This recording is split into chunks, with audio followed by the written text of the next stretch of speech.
Welcome to the Coach Toolbox. This podcast is for coaches, leaders, and learners at all levels in organizations and in all walks of life. Here, you will get just-in-time learning that is research-based and practice-focused. The goal is personal and professional mastery. And now, our session today. Our guest today is Sailaja Manacha. Sai is a professional leadership coach and works with senior management teams. Her special focus is on supporting women into transformational leaders. She is also a qualified psychotherapist and has worked extensively with individuals, families, and groups as a psychotherapist and counselor. I'll put her LinkedIn profile in the description of this show. And now, let's start talking to Sai. Sai, it's so great to have you on the show. Very excited to talk to you. And the reason I wanted to talk to you is that I've had some parents approach me about the challenges that they're facing with their teenage kids. These are working parents and they have just found out that their child is getting into lifestyle or habits that are very different from the values that the parents hold. And because of this, there are conflicts and the parents don't know what to do. So I thought perhaps you could just use this as a platform to share some thoughts that you might have. And then I have some other scenarios of different parents. And then we'll just have a freewheeling discussion around this. Sure, Ajay. Thank you for having me speak with you. And it's a topic that is very alive for me.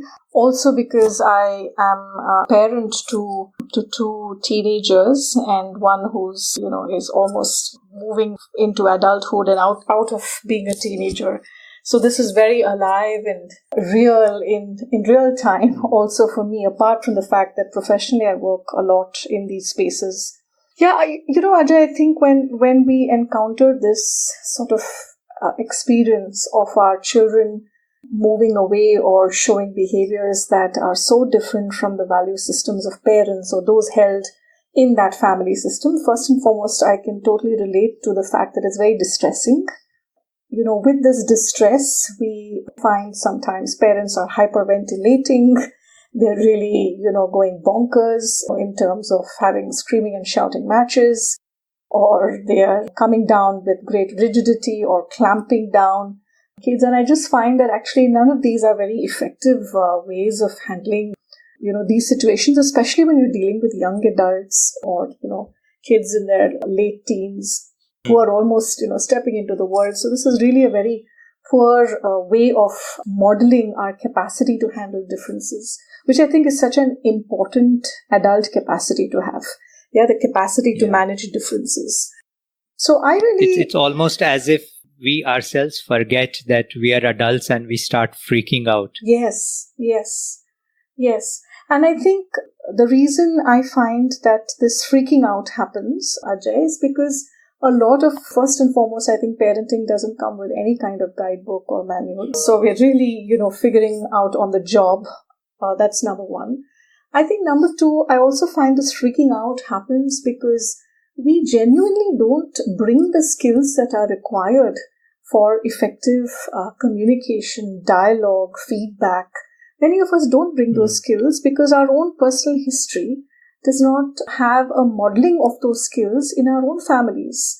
Yeah, many of us, if you look at the typical family, especially culturally where we are in India, I find there isn't that culture of dialogue, conversations, looking at differences between you and me, and to do it in a healthy way. It's a very, a lot of family cultures are very command and control kind of family cultures, instruction-based, parenting, do what I'm saying, stuff like this. Now, if that's what we personally have been used to, it means that we haven't developed the healthy enough skills to be in conversation, which I do think this young generation definitely expects.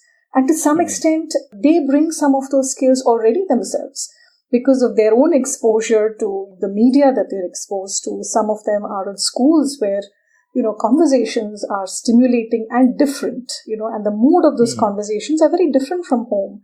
So somehow I do think they appreciate and, they are able to engage like this.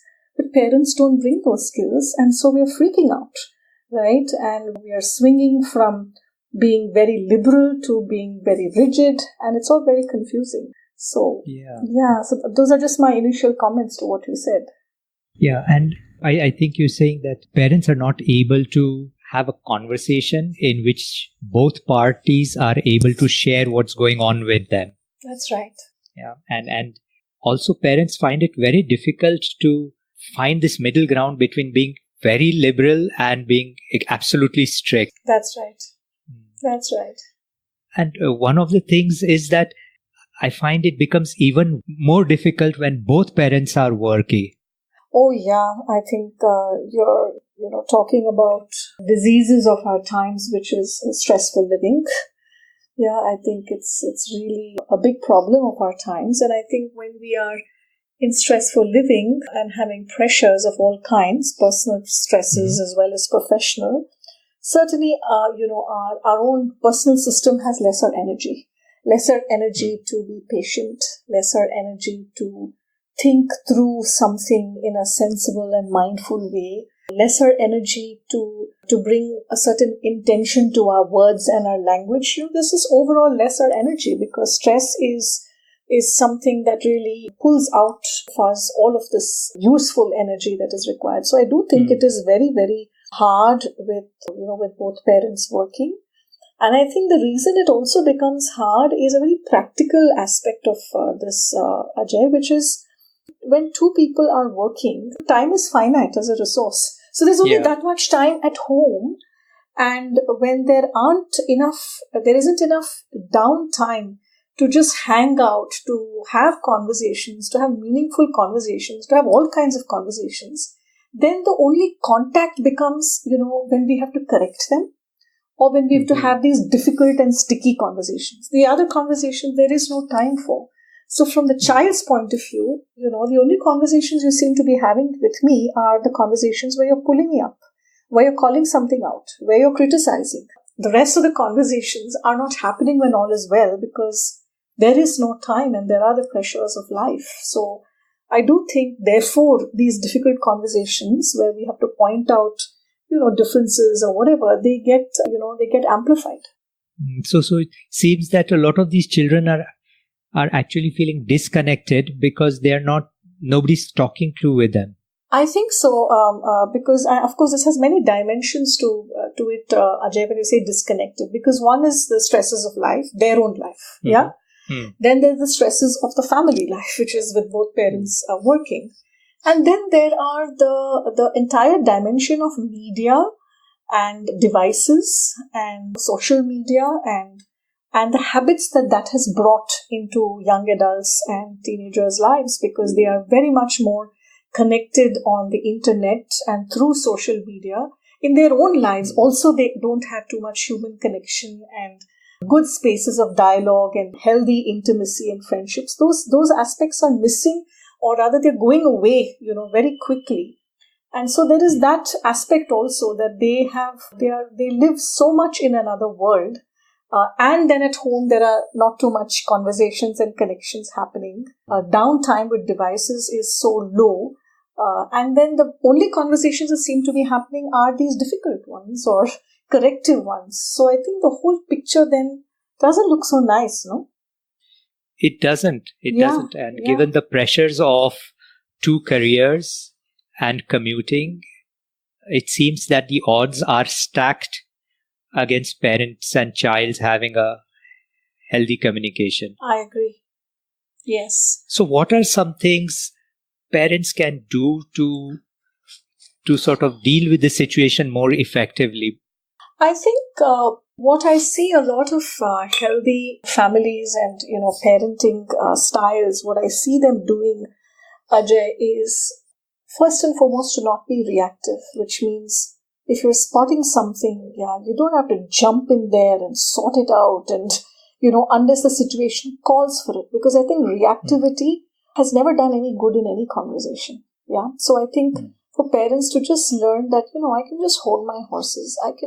Let me just pause and see what is this about. The second, I think parents who are themselves a little invested in their own emotional literacy, in terms of understanding their own self. What is it that is hassling me so much about this lifestyle or this habit? What are my beliefs and, ideas and values around this aspect? So to have some clarity, I think those parents who do that level of reflection, thinking, have some self-awareness, I think they bring a certain clarity and sharpness into the conversation. You're not going all over the place, blabbering, criticizing. You're not doing any of that, right? Because you've had your own downtime to consider, what about this is you want to talk about to this youngster. So I think investing in our own emotional intelligence, flexibility, balance, I think good parenting, I find this is a very important ingredient for it. I think the third aspect, Ajay, is to really learn the skills of dialogue and feedback. Which is, how do I present a point? How do I counter something? How can I manage my emotion when, the youngster in front, just uses, abrasive language, or they're screaming, and shouting, or they're just being reactive? What do I do as a parent rather than joining that gang? So I think just the skills of, learning to put our points across using language that is respectful, that is a language of understanding, and I think listening, because I think as parents we tend to, even the best of us, I think as parents tend to imagine we are right and that we have a point to make, and it's so hard to hold our horses and just listen, get them to talk, because it's really very easy for us to be talking, but the whole idea in dialogue is to also hear the other and get them to talk, and then to have the patience to listen to that and not be reactive again. So I think these are all skills, I think, in communication, dialogue, managing differences. I think these skills are relevant, and a lot of us adults have to learn it afresh. And I think nothing like a teenager who can to teach you that, not because they will teach you, but handling them itself is such a chore that you will have to teach yourself, these skills. So I think just these 2 or 3 things that I've talked about, I think is very helpful. And I think the fourth, Ajay, is to not see a conversation with your teenager or young adult as a single conversation. It's important for us to see it as a series of conversations. So we don't have to reach some ultimate resolution or grand clarity at the end of it. It's more as parents to learn to table a concern. And to say, you know what, this is bothering me. I noticed this. I'm just putting it here in front of us for both of us to talk about. I'm just placing it here on the table. What do you think about this? This is what I think about this. It's not having to rush to some resolution and get them to say, yes, I'll do this. No, I won't do this. That's not the point, right? So to see, to develop the comfort, Ajay, to see it as a series of conversations and show our openness to listening and to say, I'll think about what you're saying. I'm not convinced at the moment, but I'm willing to roll it in my head for some time and chew it. So I think these are all very useful skills to allow even the young adult or teenager to see that we too can be considerate. I can understand. I'm willing to, and I want to understand. I think this attitude is really important for this generation because of their own habits and lack of connection conversations, they can easily feel very isolated. And I think as parents, if we cannot offer them a sort of a hand, we cannot move our hand forward and, meet them, I think it is very sad for them because there is so much isolation already that they experience. And if the family also has that approach, I don't think that's very nice for any child, to feel isolated, and that the people whom you really feel should understand you, are not willing to understand you. They're not willing to give that time and space. And I think that's really painful for children. So I think these sort of skills, I find are very valuable. Sorry, that was a really long answer to what you asked. No, but I think you have brought out very clearly what the teenagers are facing and where they are actually in terms of feeling isolated and feeling alienated from their family. And if parents come home and want to have a quick conversation, problem solving, fix it, sort it out, perhaps bring an office type of atmosphere into the house, it'll only create more distance between the parent and child. Absolutely. And, I have to, share here just from absolute personal, it's a personal experience of my own family and a practice also in our family, for example, because we're dealing with teenagers and young adults, is to set up enough time for FaceTime, where there are no devices. And if that means that we have to go on a trek, or if that means that, we have to have a long breakfast on a Sunday morning somewhere else, not at our table in our house, or if that means that, we make it a ritual to do, good long vacations that are not just filled with busyness, but is filled with enough time and space for FaceTime and conversations, then that's something that we have to build in, however busy we are as parents. And this I find very helpful because, having that FaceTime, where you are really looking at each other and you can, relax a little bit and have the space to, just talk and just be human beings, in some sense, not just mom, dad, son, daughter, to just to talk. I think this itself is very, very valuable. And I encourage all families to look for these small rituals that are built into an entire year at different times. And of course, if you have children who are out, who are visiting, for example, because you're already studying outside, I think scheduling these things and being dedicated to this time as a family is very, very helpful, especially where both mom and dad are working. I find this is a healing time, not just between parents and children, but also between the parents themselves. After all, mom and dad and our relationship is the source of family culture. So when we don't take care of that, then we also don't take care of kids.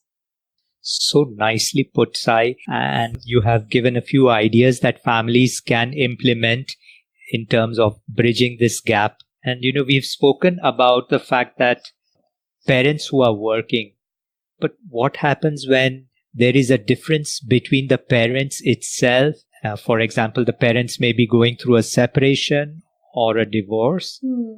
And now the children have to cope with this. The way they may be dealing with angst that they are feeling or the confusion that they are feeling is through different coping mechanisms, which could be rebellion or substance, parting with the wrong folks. And in this case, now what do the parents do? Because it's still their child, they are having their difficulties. So it's a messy situation. I agree. It's an added complexity to the family dynamics. So really I think again for me, there are many angles to this, Ajay, because when parents have differences, and it is going already towards a separation or a divorce, I think it is best that parents begin to talk about it with their children in ways that are appropriate to the child's age. I think hiding things is a terrible idea because, all that hidden, secretive energy that is in us only fills angst into any kind of communication between partners and between parents and children too. Because, that angst and the secret energy has to have some outlet, right? And typically we end up being mean or rude or nasty to each other, including to children. So I think the best is to begin to speak about it in simple ways that are appropriate to age. So of course, I think this is one dimension, the age of the child. It's very different talking to a 6 or an 8-year-old about it, and very different talking to a 13, 15-year-old about differences between parents. So I think finding a way to do that is important. 2, I think when adults have differences, we lose objectivity, most of us. Yeah, we lose objectivity and we are filled with very difficult emotions towards the partner. When we do not have a space to explore our thoughts and our feelings around these differences and problems with our partner, then usually the repercussions are on children because we let it out there. Yeah, because they take it, right? They take it. So I find it's very important for adults to seek out a space, either through counseling or therapy, so that, there is a sounding board, there is a support place always available for them. Yeah, for them to receive support and lean into, so that they're not bringing all this bad energy back home into the communication with children. The counselor and therapist is able to hold objectivity in the situation which you may have lost as an adult because you're going through such a stress. So I think seeking out help is important. Having a good network of support and friends outside of therapy. I think a lot of us, fail to do that because when we're in a time of pressure, especially marital strain, we become secretive. Some of us feel ashamed. We are going through our own embarrassments, and then we box ourselves into a corner with no support, with no place to talk about what we are going through, with no place to get another perspective, right? Which I feel is a very unhealthy thing to do. And then you bring all that ill health into the home and into your communication with children. So I think seeking support, having a supportive network, whether it's family or friends or well-wishers, I think building that and seeking that out instead of boxing yourself in. I think that's the other piece of, advice I have. And I think the fourth thing that I would say is, I think in such a strained environment, it is very easy to be very disrespectful about the other partner and spouse and to speak like that to a child. And honestly, that is the worst thing that you can do to your children, because children always, by nature, feel torn between two parents. They have loyalties towards both. And it is such a strain for the child when they're having to choose sides, when they're having to show their disloyalty in a false way to one parent because the other will feel bad. And I think this is very unhealthy. So again, I find, when the parent or the two adults have good support systems and have therapy or counseling or have a space to sort out themselves, then they can also be more respectful and dignified in this process, which I think is so important for their children to experience. And if they do that, then the children are also able to talk about their issues. How difficult it is for them to see parents going through this, or to ask all the tricky, sticky questions that any home that is going through a separation has. Again, I think it is the spirit of openness and dialogue which children need to experience. Otherwise, why will they bring questions if they feel their head is going to be bitten off, or, they're going to experience your anger or things like that. So I think parents really have to become the adults that they are, right? Find a place to sort themselves out. Otherwise, you're bringing a lot of dirt into the family environment. And the impact of what they are going through in their relationship is going to be borne by their children. It's going to be borne by their children. Really for the sake of the children. Yes. Actually, there are two things, Ajay. It's borne by the children because they are impacted and pained to see the parents going through this. But in a very different way, it is also borne by the children, Ajay, because such experiences are a place for parents to role model good living, dignified living, how you can be a good adult.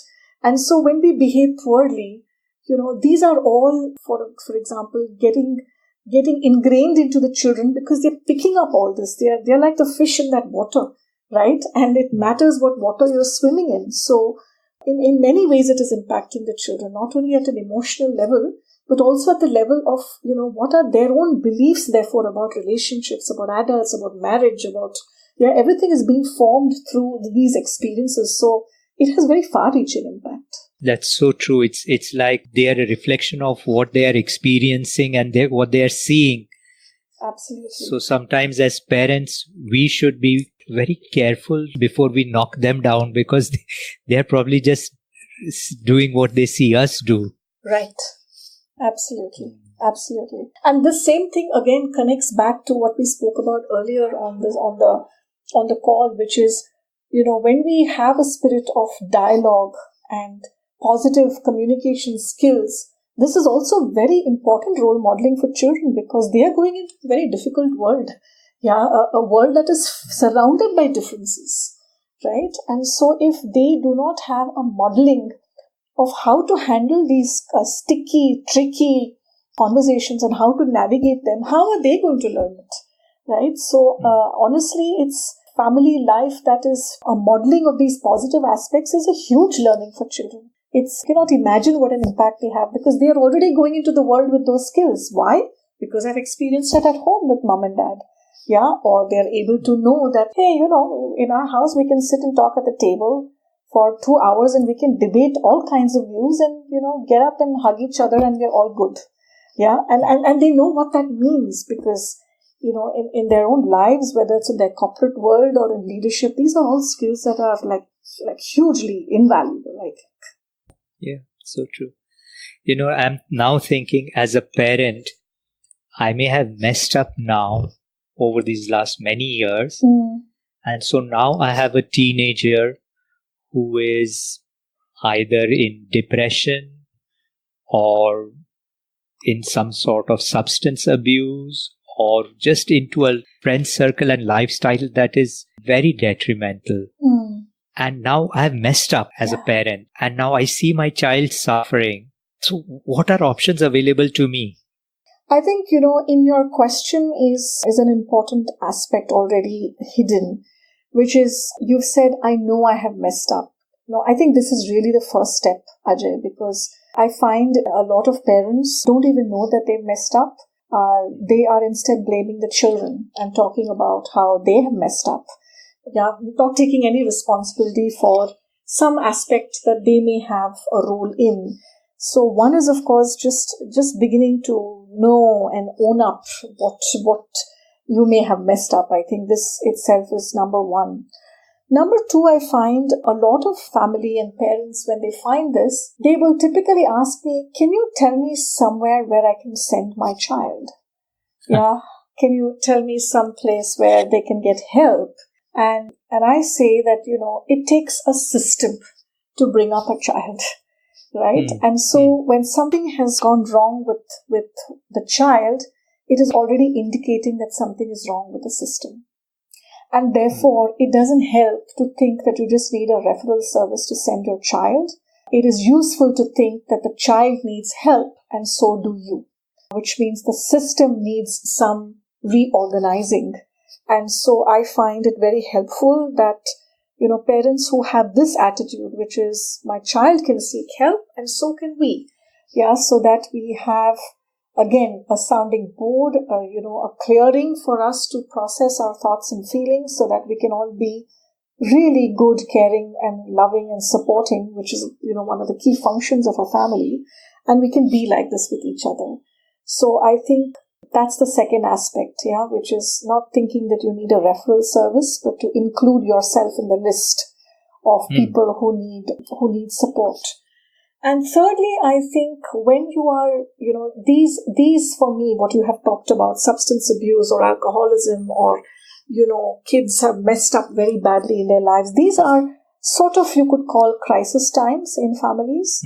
And crisis always calls for a different set of actions from families. So if you think that this is business as usual, that mom and dad will just continue with life and work and, blah, blah, blah, whatever is planned, I don't think that works because it's very helpful to pause, press the pause button at this time to begin to see what changes do we have to make as a family. Where is it that we need to make more time? Lifestyle of our own do we need to alter so that what is required for us as a family and for the child is being created. So I think it is important to press the pause button and reorient our habits and our ways as an entire family and not just think that if I fix up an appointment with a counselor, I get a good de-addiction place, my problem is solved. That's a very band-aid approach to a problem and a very poor one. So a more sustainable approach for any family going through such crisis is to really hit the pause button and get some help.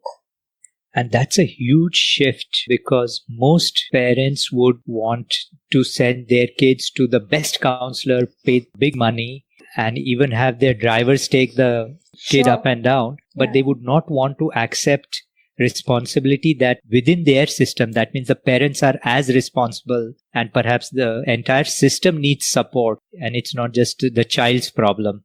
Yes.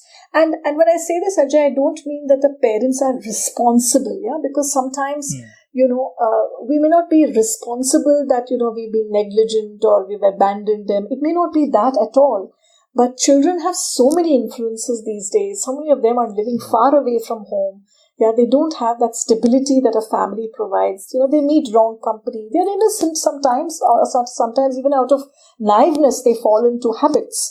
Yes. Now this is not something that a parent can take responsibility for. And that's not how I'm using the word responsibility. But I do think that somewhere, if we haven't kept enough in touch, if we haven't spoken enough, if we haven't put out the antenna into the space so that we can sense how the child is doing, for that we may have to take responsibility, because the busyness of our own lives or the overwhelm of our own lives has taken over. Yeah. And even for that, sometimes as parents, we have to hit the pause button and reorient our responsibilities, our work, so that there is more time created. So there is that aspect also. And of course, there are, the other set of families where actually children have felt abandoned and completely disconnected and isolated. Yeah, their parents have a much higher responsibility to take. But I think in very well-meaning parent cases also, children can go into all kinds of spaces, and we don't have to box ourselves in and pressurize ourselves saying, oh, okay, I am responsible for everything. No, I think there are many things that are beyond our control, in our children's lives, simply because of how life is today. But we have to take the responsibility to make time to attend to it and not keep ourselves out of it and think of the child as the patient. Yeah, because I think we need to look at the family and the whole system as needing support, not just the child. So true. And in such cases, many times the parents then battle with their own shame around their family system. What will others say about my child? What will relatives say about my child? Or then they have guilt that either I did something wrong, or then perhaps they might blame each other that, I've been working, but my wife should have paid attention. She's at home. I so agree. All of this happens. And then this just adds toxicity to already a difficult situation. I agree. And that is why I think I cannot reinforce enough the role of professionals in this regard. Yeah, whether it's counselors or therapists or, groups that provide specific kinds of support, for abuse or for substance or for, there's just so many support groups that they can reach out to. I cannot underline enough the significance of this, because in those environments, one doesn't have to think too much about your shame, your guilt and your embarrassment, because the whole space is just cleared up for you to place all these delicate emotions and for it to be dissected, understood, and for you to be supported. So I cannot emphasize enough that there is no shame and there is no need to feel small to seek out this kind of help, because it is so easy when it comes to loved ones that we will lose our objectivity about them and about ourselves. So my first suggestion is always, please seek out professional help. This is not something that one copes with just by themselves. Crisis needs professional intervention, not just common sense. And you've spoken a couple of times about taking a pause. Yeah. And it seems that working with a counselor or with a supportive group would be one form of a pause. Absolutely. What could be other ways that parents, individually or together, can create this pause? Again, I think I've already referred to it in our conversation when I talk about having a support network. The support network may not just be about the professional support, but it's really a personal support network. Yeah. So do we as adults take the trouble in our lives to build good friendships and a support network where we can lean into? I think all of us in these times of stressful living need a very, very hard core support network. It's the ground that we know will not be pulled out under our feet. Those go-to 5 or 6 people where we know we will not be judged, we can speak, we can get perspective, they will share openly, we can be authentic, and we can just, really, sort of just do that. It's so stressful to be holding up all the time, right? So I think it is our responsibility for any good, healthy living to build this and to answer that question. Do I have a good set of 5, 6, 8 people that I can pick up the phone with, where I have unconditional support and, they have positive regard for me. I think if the answer is no and we just have one or two, then it is time for us to pause and ask ourselves, what are we doing? Because today's family life and today's life requires this kind of support network because of every day there is new stuff thrown at us, professionally, personally, in all kinds of ways. So how does one stay afloat and how does one stay balanced? And I would say even one step beyond that, how can we lead a rich life if we do not have the support system? Because I'm not talking about families who are just sustaining and, just afloat. Why should we settle for something so little, Ajay? Yeah, I think all of us should dream and want and aspire to have a rich life in our families, not just stay afloat. We deserve it, right? So I think we should be answering these, tougher adult questions, I think, for our own lives and set up these kind of support networks.